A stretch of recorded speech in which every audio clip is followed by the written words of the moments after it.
The surface of the Earth has so many different forms, shapes, and colors that it's not hard to understand why early scientists had a hard time determining what was responsible for creating and shaping our natural world.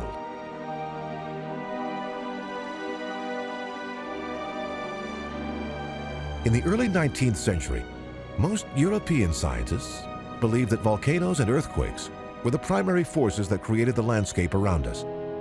From the highest mountains to the deepest valleys and the vast open spaces that lie in between.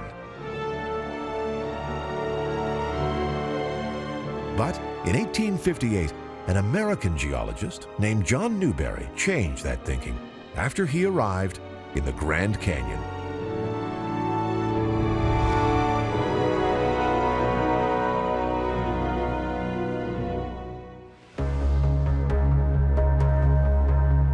He came on a surveying expedition for the U.S. government. At the time, the Grand Canyon didn't even appear on many maps. It was part of a region written off simply as the Great Unknown. Newberry was the first scientist ever to descend down to the canyon's floor. Once he set eyes on the Colorado River and studied the colorful layers of rock that towered above him, he proposed that the river itself had carved the canyon.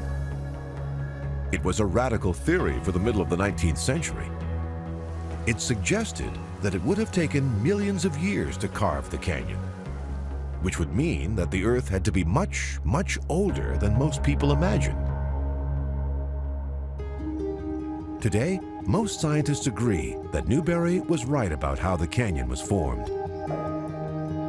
It all began about 6 million years ago, when the Colorado River first began flowing down and out of the Rocky Mountains and started carving a path through the Colorado Plateau.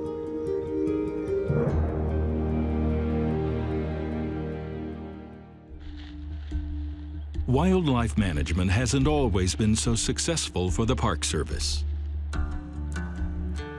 For decades, it allowed people to approach and feed bears. Rangers even encouraged it.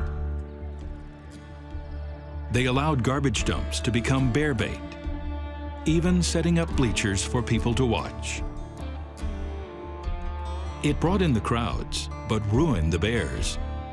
They became dumpster divers and camp invaders. In Yellowstone alone, bears injured almost 50 people a year. In 1970, the parks reversed course, trying to return bears to their natural habits. They prohibited feeding, cleaned up the dumps, and installed bear-proof garbage cans. In time, encounters between people and bears plummeted.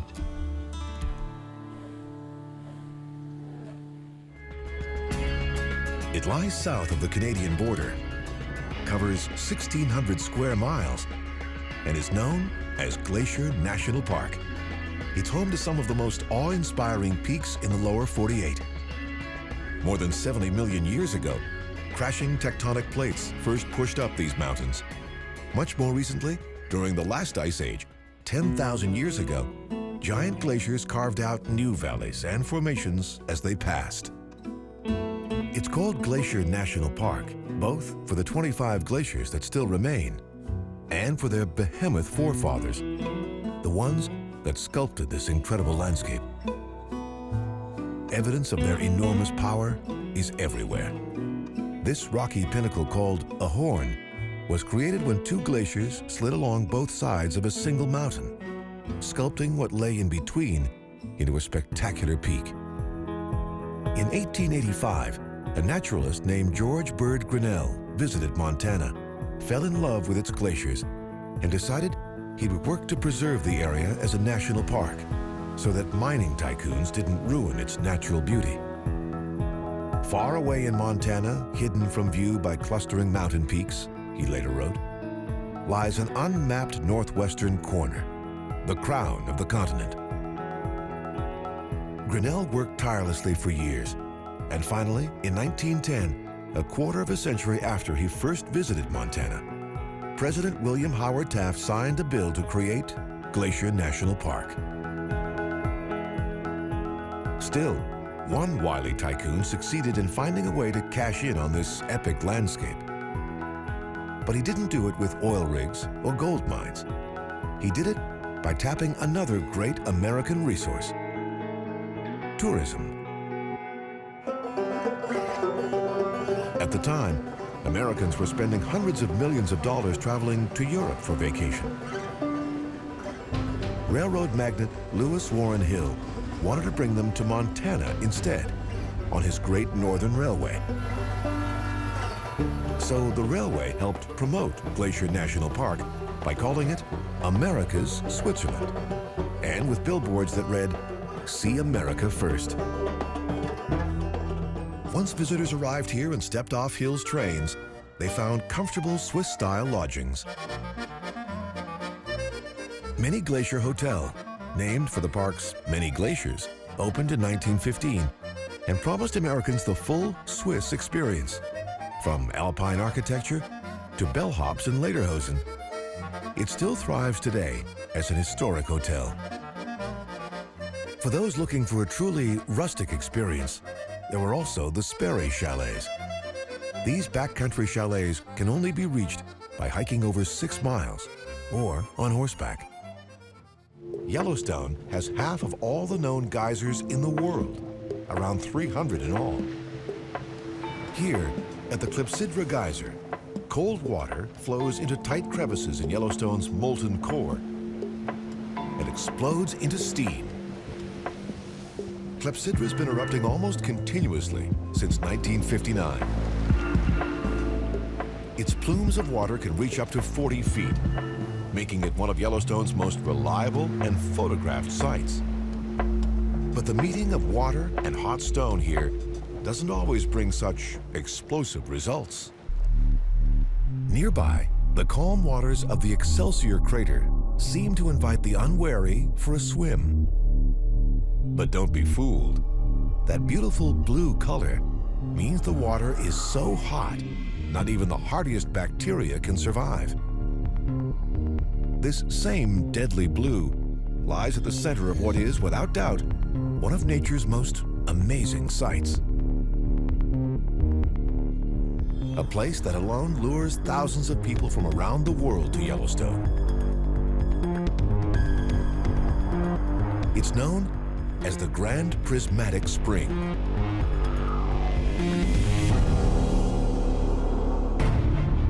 This is the largest hot spring in the U.S. and the 3rd largest in the world.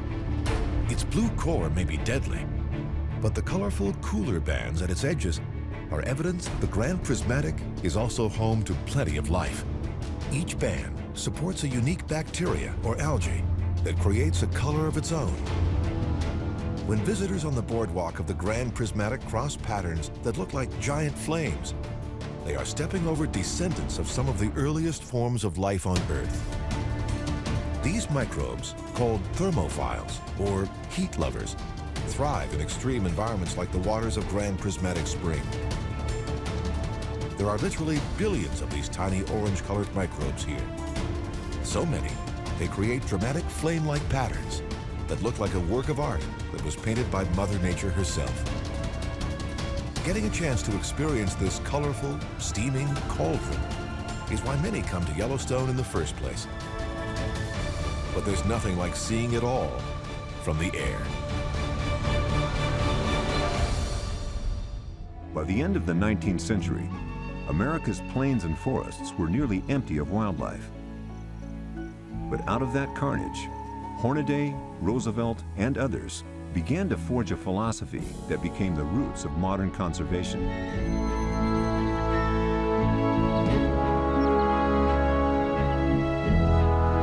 The destruction was so shocking that many people were receptive to these new ideas, even some very unlikely ones. In 1882, General Sheridan led an expedition that blazed the trail from Jackson Hole to Yellowstone. But when he got there, to the only place where buffalo were meant to be protected, he found that poachers were still slaughtering the last remnants of America's big game. Buffalo and elk. Like buffalo, elk had been reduced to a fraction of their former numbers.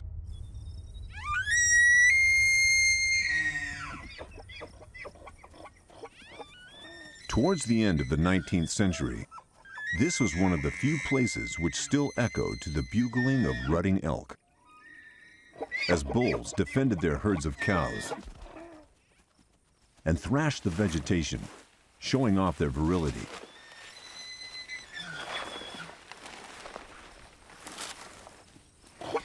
But for how much longer?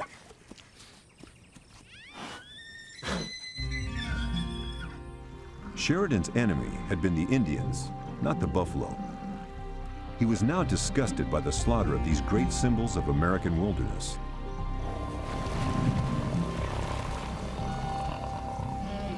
So in 1886, Sheridan sent the army into Yellowstone. This time on the side of the buffalo.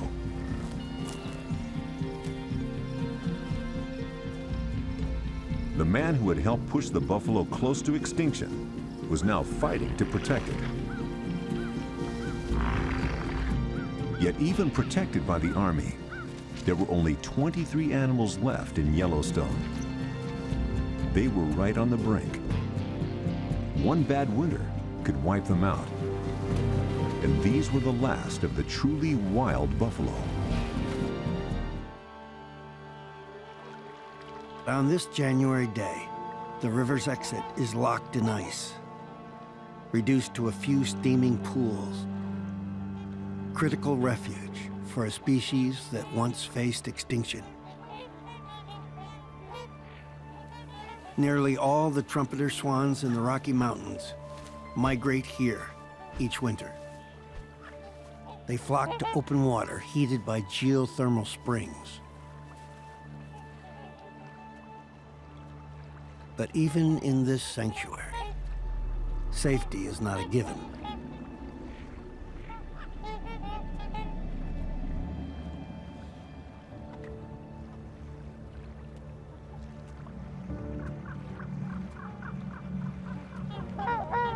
The world's largest waterfowl have attracted a hungry coyote.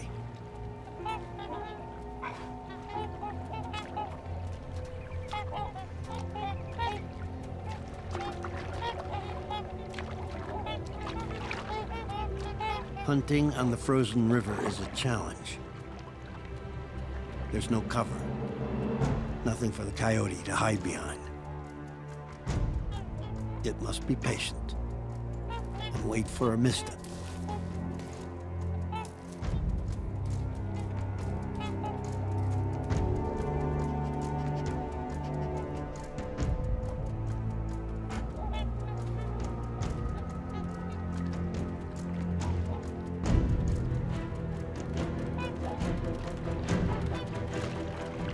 It's not easy to catch the swans off guard. Their crowded safe haven is small, but it's enough.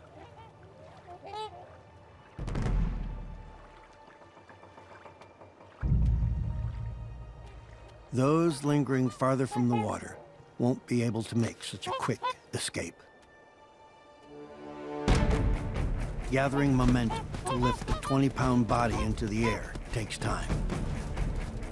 Time that's running out.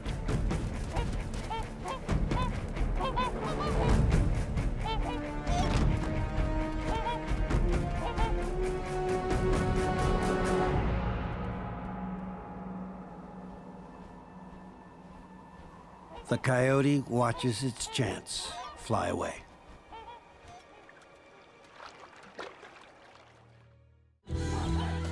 In the summer of 1970, one meadow in Yosemite became a hub for the counterculture.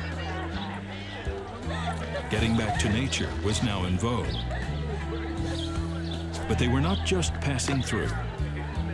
They stayed, camped without permits, and partied. The meadow did not look so natural anymore. Rangers debated the situation with the students. You look out here, it's become a lawn. National parks are not set aside to be big rustic fun farms. This is an ecological stretcher case.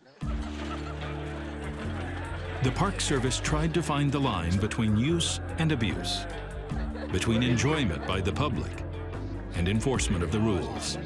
Why would you want a confrontation in the meadow? On July 4th, park officials announced they were going to clear the meadow. You can hear the reaction of the crowd. This meadow is to be clear at 7 o'clock. Because of excessive quantity of litter, noise, etc. Like many other scenes from the 1960s, it soon got ugly. Get this action, man. They're wrecking people. The horse ran over someone, knocked down. There are people who are hurt. A lot of people are hurt. There are clubs and sticks. It's now a wholesale riot. The Park Service learned a lesson that day and applied it to the future. High in the Alpine, a top predator is on the rise and beginning a rite of spring. A boar grizzly racing towards the object of his desire. A female. The marathon of grizzly courtship, rarely witnessed, is a test of wills and endurance. The reluctant female can run in bursts up to 35 miles per hour.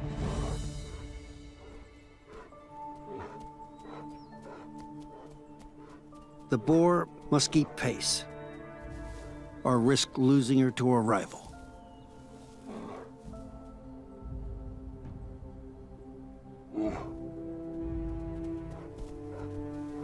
So far, she seems unimpressed.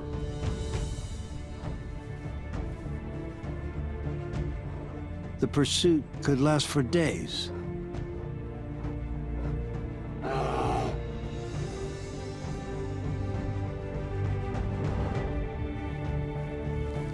Finally, she slows her pace and allows him close.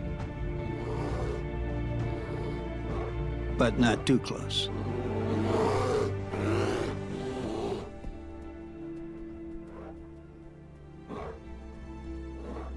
After a long chase, the female turns and greets her suitor.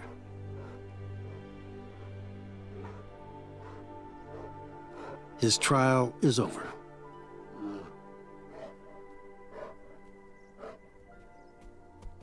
A fleeting moment of union that may live on with the next generation of Yellowstone grizzlies. If all goes well, by next spring, she'll have cubs at her side.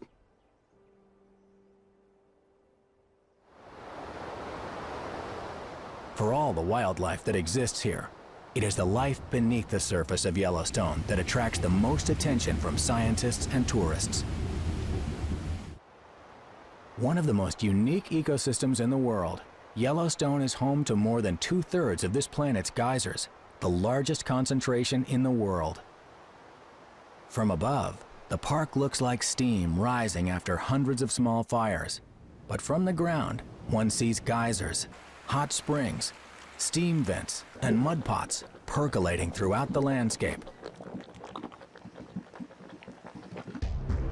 Yellowstone is an active volcano with an explosive prehistoric past.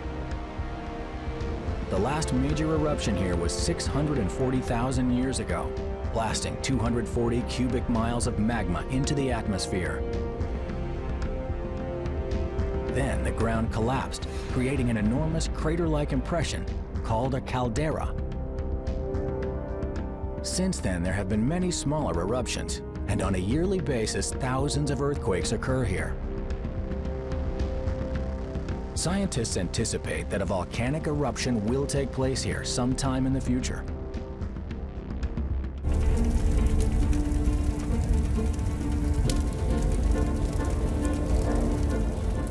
Jasper National Park in Canada. An inferno rages through the forest.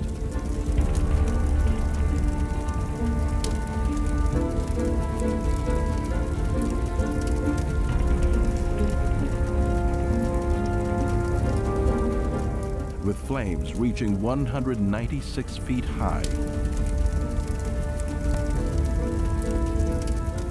Spreading over 300 acres. These trees don't stand a chance.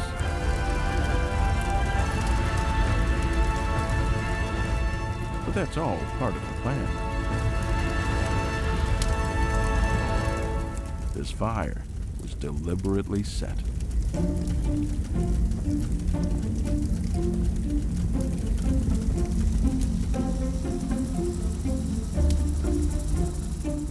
A forest should be in a constant state of regeneration.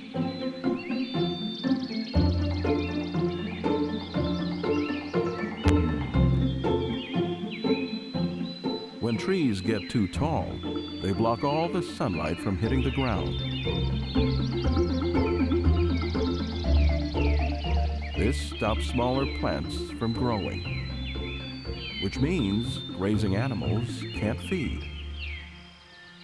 Mother Nature needs to get rid of these old trees somehow. Often, that's through fire.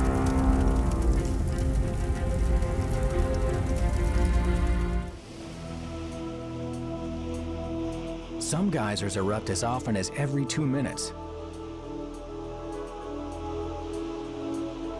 Old Faithful, one of the best-known tourist attractions in the United States, faithfully erupts every 60 to 90 minutes, sometimes blasting more than 8,000 gallons of water into the air.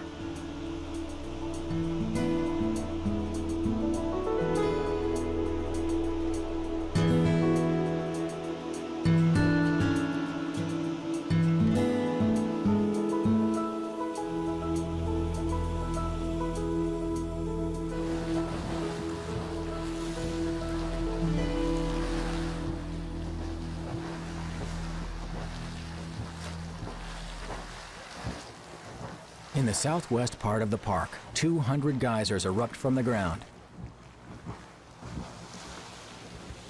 This small area is home to 1/4 of all the world's geysers, and new geysers are continuously being created.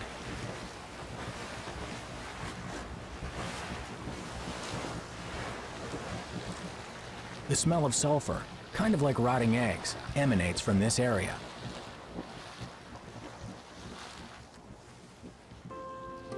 But tourists don't seem to mind. Here at Anemone Geyser, they wait patiently for nature's show to begin.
When the 1-minute show is over, the gushing water recedes. The bobcat, named for his short bob tail, isn't built for deep snow. Small paws don't support the cat's weight, and he sinks into the drifts. The stealthy hunter becomes slow, inefficient.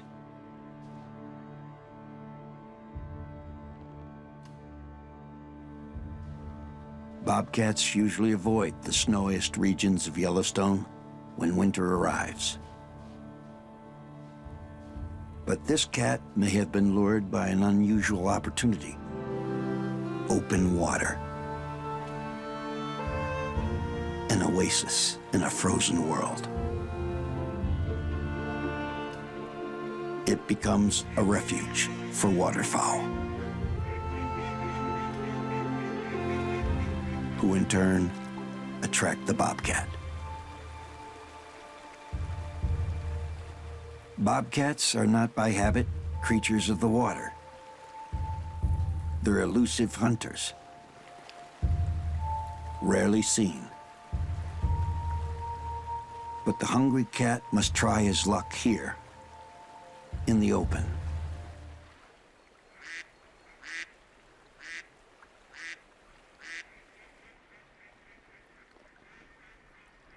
The bobcat moves towards what must be a tempting sight. Mallard ducks within striking distance.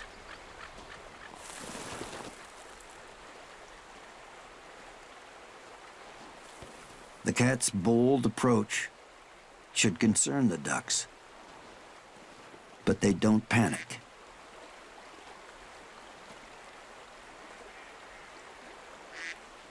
With a quick paddle, they're easily out of range. The bobcat is left with a puzzle. He'll try a different strategy.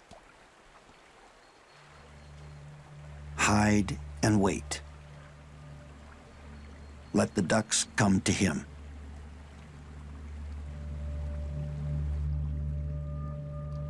But an unexpected target surfaces.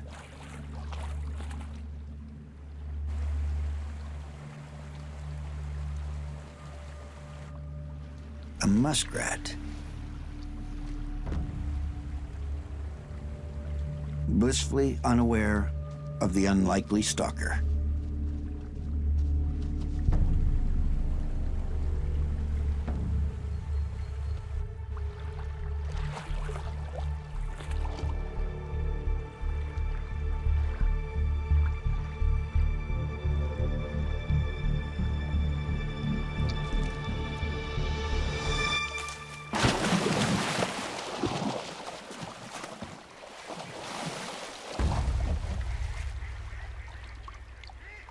A mouthful of river muck is no prize.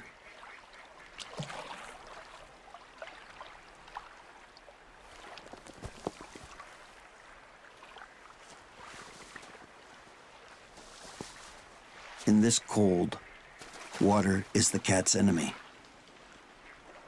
The only thing worse than being hungry is being hungry and wet.